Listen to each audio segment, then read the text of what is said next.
बिलावल भुट्टो जरदारी की नून लीग पर तनकीद। कहते हैं इनको बस ये फिक्र है कि चौथी बार वजीर आजम की कुर्सी पर कैसे बैठना है। ये लोग सिर्फ अपने लिए सोचते हैं। शनियोट में इंतखाबी जलसे से खिताब में चेयरमैन पीपल्स पार्टी बिलावल भुट्टो ने कहा कि पुराने सियासतदान अवाम की खिदमत की बजाय ज़ाती इंतकाम पर लगे हुए हैं। नफरत और तकसीम की सियासत से पाकिस्तान मुखालिफ फ़ायदा उठाएंगे।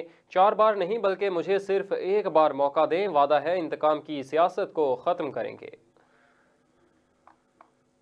उनके दिल में जो नफरत है, जो बुग़्ज़ है, जो इंतकाम करने के आदत है, हमारे बेचारे जो पीटीआई का कारकुन है ना, वो अगर समझते हैं कि मुश्किल दिन खत्म हो गए हैं, मियां साहब अगर चौथी बार बना तो जो इंतकाम वो लेगा आप लोगों को अंदाजा ही नहीं है। इनका सियासत ही यही है। इनका सियासत तशद्दुद की सियासत है। बड़े मियाँ तो कम को मौका ही नहीं दिया गया कि वो खुद इंतकाम करे। वो इंतकाम लेगा, वो इंतकाम उस बेचारा सुपरिंटेंडेंट से लेगा। उस सुपरिंटेंडेंट से लेके जो जज साहिबान, जो सियासतदान, जो सियासी कारकुन और जो इदारे के लोग, वो इंतकाम तो लेगा। ये इसका आदत है। तमाम सियासी कारकुनों को समझाना है कि आप अपना वोट जाया ना करें। मुकाबला तीर और शेर के दरमियान है।